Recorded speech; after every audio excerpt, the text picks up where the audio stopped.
사울이 다메섹에 있는 제자들과 함께 며칠 있을새 즉시로 각 회당에서 예수가 하나님의 아들이심을 전파하니 듣는 사람이 다 놀라 말하되, 이 사람이 예루살렘에서 이 이름을 부르는 사람을 멸하려던 자가 아니냐?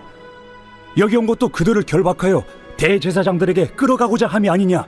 사울은 힘을 더 얻어 예수를 그리스도라 증언하여 다메섹에 사는 유대인들을 당혹하게 하니라. 여러 날이 지나매 유대인들이 사울 죽이기를 공모하더니 그 계교가 사울에게 알려지니라. 그들이 그를 죽이려고 밤낮으로 성문까지 지키거늘 그의 제자들이 밤에 사울을 광주리에 담아 성벽에서 달아내리니라. 사울이 예루살렘에 가서 제자들을 사귀고자 하나 다 두려워하여 그가 제자됨을 믿지 아니하니 바나바가 데리고 사도들에게 가서 그가 길에서 어떻게 주를 보았는지와 주께서 그에게 말씀하신 일과 다메섹에서 그가 어떻게 예수의 이름으로 담대히 말하였는지를 전하니라. 사울이 제자들과 함께 있어 예루살렘에 출입하며 또 주 예수의 이름으로 담대히 말하고 헬라파 유대인들과 함께 말하며 변론하니 그 사람들이 죽이려고 힘쓰거늘 형제들이 알고 가이사랴로 데리고 내려가서 다소로 보내니라.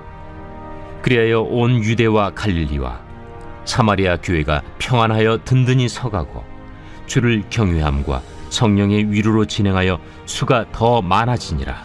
할렐루야. 오늘도 우리 큐티의 제목과 같이 날마다 주님 오시는 그날이 가까울수록 든든히 서가는 우리 교회와 우리 공동체가 되기를 소망합니다. 사도행전 9장에 들어서면서 어제의 말씀에서는 사울의 회심의 귀한 장면을 함께 보았습니다.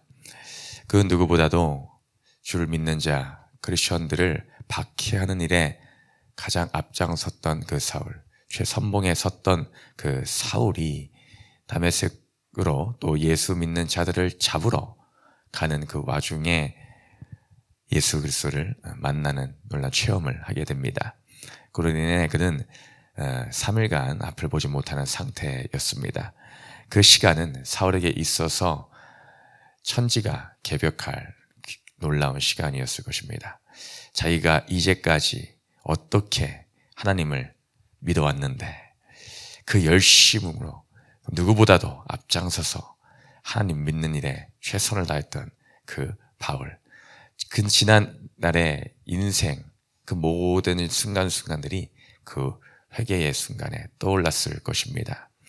모든 가치관과 믿음의 모든 것들이 재정립되고 새로 세워지는, 마치 모든 건물을 허물고 다시 짓는 듯한 모든 것을 새로 세우는 그러한 사건의 날이 바로 이 3일간의 그 회심의 시간이었을 것입니다.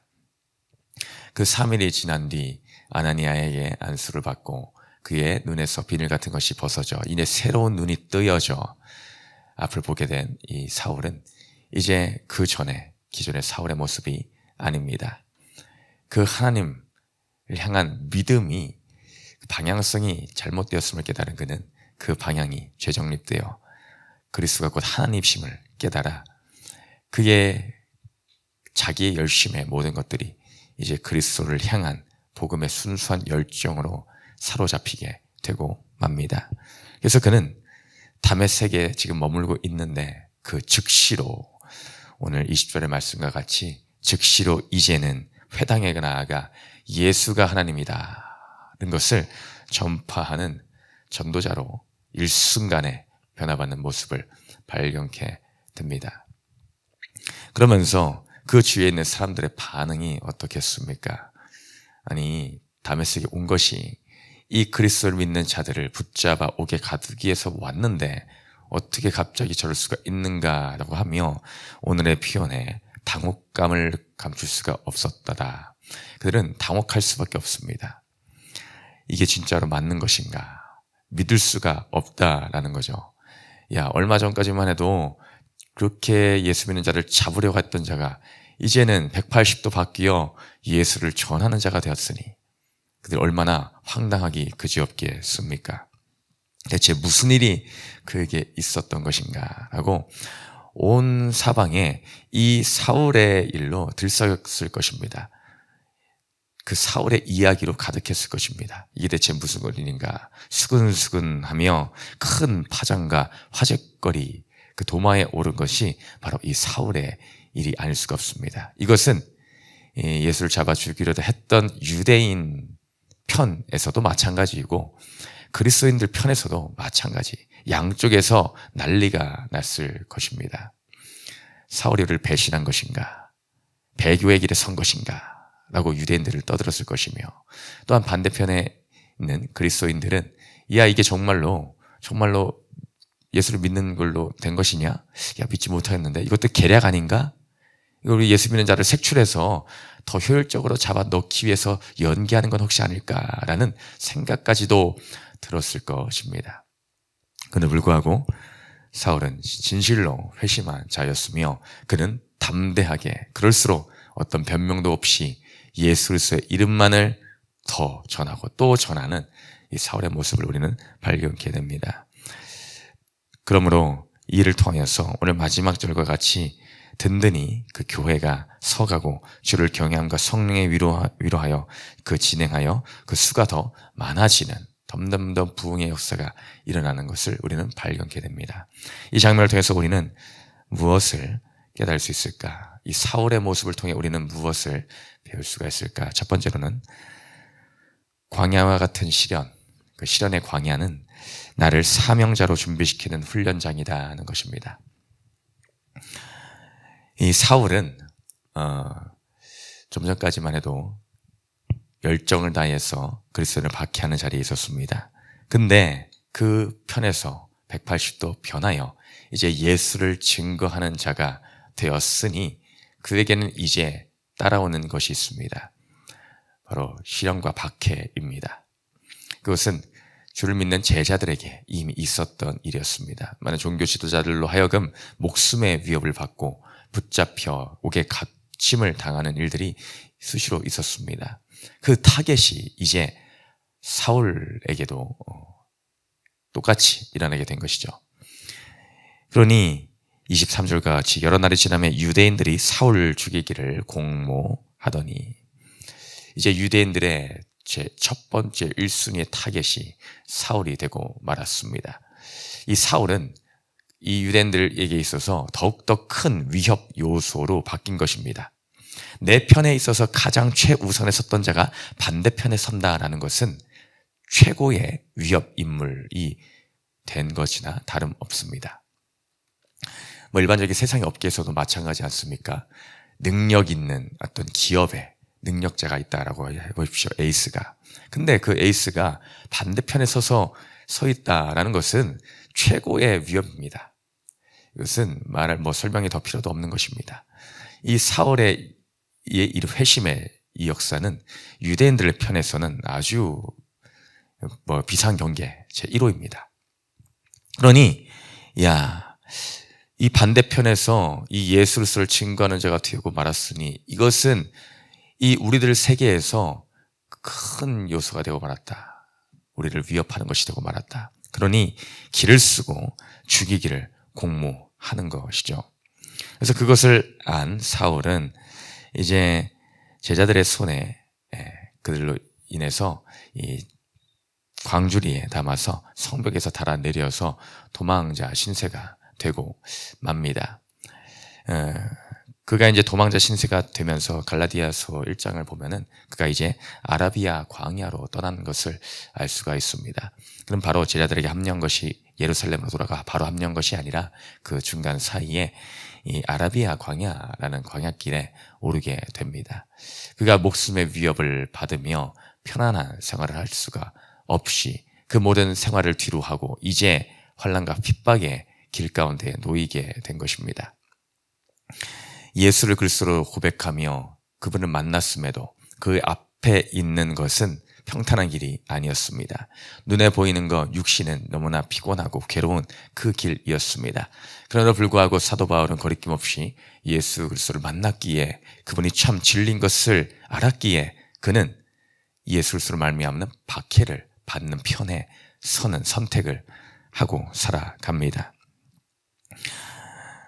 우리 인생 가운데도 예수 그리스도를 고백하고 시인함으로 말미암아 따르는 고난과 박해가 있습니다. 가족에게도 기존엔 없었던 박해가 찾아올 수가 있으며 내 친구들에게서도 찾아올 수가 있습니다. 또한 주변 사람들에게 직장에서도 찾아올 수가 있습니다. 또한 이런저런 생각지 못한 환난과 핍박이 있을 수가 있습니다. 그러나 그것은 주를 믿는 자, 참 진리를 선포하는 자에게 있어서는 비진리로부터의 핍박은 자연스럽게 따라오기 마련입니다. 베드로전서 4장 12절 13절에는 기록합니다. 사랑하는 자들아, 너희를 연단하려고 오는 불시험을 이상한 일 당하는 것 같이 이상히 여기지 말고 오히려 너희가 그리스도의 고난에 참여하는 것으로 즐거워하라. 이는 그의 영광을 나타내실 때에 너희로 즐거워하고 기뻐하게 하려 함이라. 그리스도로 말미암아 찾아오는 불시험, 그것을 이상한 것으로 여기지 말라 합니다. 그것은 마땅한 것이다. 당연한 것이다. 크리스천이 시험 당하는 것, 연단 맞는 것은 너무나 자연스러운 일이다. 오히려 그것을 즐거워하라라고 합니다. 이 사도들, 제자들의 모습이 어땠습니까? 성령을 받아 그리스도를 전함으로 옥에 갇히고 핍박받는 그 모든 것을 기뻐하였다라고 하였습니다. 내가 이 일에 참여하게 되니 이 그리스도로 말미암아 내가 이 받는 박해가 너무나 감사한 일이다. 내가 그리스도를 전함으로 이렇게 핍박을 받는다고, 내가 그것에 그 일에 쓰임을 받으니 나는 오히려 기뻐하고 즐거워한다는 것입니다. 우리의 시야가, 우리의 가치관이 이렇게 변화되어야 될 줄을 믿습니다. 내가 받는 시험 때문에 즐거워할 수 있는 그 믿음, 그 주님의 일에 내가 부족하지만 내가 동참할 수 있음으로 받게 되는 박해, 그것이 나에게 기쁨으로 승화되는 그 놀라운 일이 우리에게 일어날 때, 그 모든 훈련장, 그 광야의 훈련의 그 시간, 그것은 귀히 쓰임받는, 우리에게 도구로 세움받는, 사명자로 거듭나기 위한 귀한 훈련터로 변화하게 될 줄을 믿습니다. 우리는 여호와를 신뢰하며 나를 그렇게 빚어가실 주님을 의지하며 나를 만들어 가신 대장장이 되신 주님 앞에 우리는 겸손히 우리 훈련의 때를 잘 당해야 될 줄을 믿습니다. 또한 두 번째로는 우리는 이 사울의 사건을 통해서 편견이라는 것을 지나서 공동체로 하나 되어야 됩니다. 편견을 지나 공동체로 하나 되어야 된다. 사울은 아라비아 광야의 때를 지나 이제 믿음의 공동체, 제자들, 사도들이 있는 예루살렘으로 돌아오게 됩니다. 근데 예루살렘에 돌아와서도 많은 사람들의 시선을 받는 것은 별반 다를 것이 없어 보입니다. 그 제자들을 사귀고자 하였으나 모두가 두려워했다는 것이죠. 두려워했다. 그 과거에 이력이 있으니 그럴 수밖에 없지 않겠습니까? 그래서 제자됨을 믿지 아니하였다고 합니다. 그때 한 인물, 우리에게 친숙한 인물이 등장을 하는데 그 인물이 바로 바나바입니다. 참 바나바를 볼 때마다 저는 사도 바울도 후에 이제 보면서 많은 사람들의 신앙의 모범이 되고 닮기를 원한다. 나도 바울과 같이 그렇게 쓰임받을 수 없을까라는 것을 동경의 대상이 되곤 합니다. 또 한편으로는 저 개인적으로는 이 바나바라는 인물이 바울 못지않게 참 귀한 인물이다. 참 본받을 만한 인물이다라는 생각이 듭니다. 그를 생각할 때마다 참 믿음의 본이 되며 겸손한 사람, 온화한 사람, 인자가 많은 사람, 사랑이 많은 사람이라는 것이 너무나 느껴지기 때문입니다. 이 바나바가 이 자기 일과 같이 이 바울을 변호하는, 이 사울을 변호하는 일에 앞장을 섭니다. 어떻게 변호를 합니까? 어떻게 사울이 주를 보았는지, 또 주께서 사울에게 어떻게 말씀하셨는지, 또 다메섹에서 사울이 어떻게 예수 그리스도를 담대하게 말하였는지를 그 사도들 앞에서 증거해주고 있습니다. 변호를 해주고 있습니다. 그가 중재자의 역할로서 이 사도들과 이 사울 사이에 서 있었더라. 마치 우리 예수 그리스도의 모습을 떠올리게 됩니다. 그리스도께서 죄인된 우리와 하나님 사이에 유일한 중재자가 되시어 우리를 변호해 주시는 분, 그것이 바로 우리 예수 그리스도이시지 않습니까? 이 바나바와 같은 인물이 우리 공동체 가운데서 얼마나 귀하고 귀중한 줄을 우리는 참 다 설명할 수가 없습니다. 이 바나바의 모습이 곧 우리의 모습, 나의 모습이 되기를 소망합니다. 내가 오히려 누군가의 갈등과 분란을 조장하는, 이간질시키는 그 사이에 있는 것이 아니라 오히려 이 공동체 가운데에 하나 되게 만드는 그 중재하는 그 역할, 내가 작은 예수가 되어 제2의 바나바가 되어 우리 내 주위에 있는 연약한 지체를 공동체에 소개하며 또 중재하고 화해시키는 그 일에 우리가 쓰임 받아야 될 줄을 믿습니다. 나의 힘으로는 절대로 할 수가 없습니다. 왜? 너무나 안 맞기 때문입니다. 참 어떻게 다 마음에 들 수가 있겠습니까? 여러 종류의 사람들, 죄인들끼리 만나는 자리이니 또 다툼이 있고 때로는 잡음이 들릴 수밖에 없습니다. 그러나 우리가 하나로 나아갈 수 있는 유일한 길이 있는데 그것은 복음의 힘입니다. 예수 그리스도로 말미암는 그 복음의 힘, 우리는 그것을 붙들고 중재자 역할에 서 있어야 됩니다. 그것을 붙들고, 야, 내가 어떤 말을 잘해서 내가 스킬을 좀 연구해서 이렇게 될 수 있지 않을까 보다 우리는 복음의 능력, 예수의 능력을 붙들어야 됩니다. 예수의 그리스도의 복음의 그 이름의 능력에는 화해와 화목이 있기 때문입니다.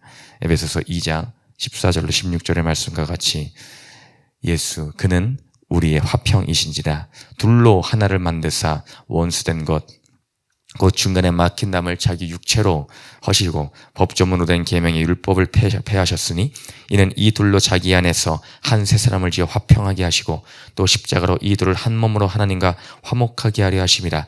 원수된 것을 십자가로 소멸하시고.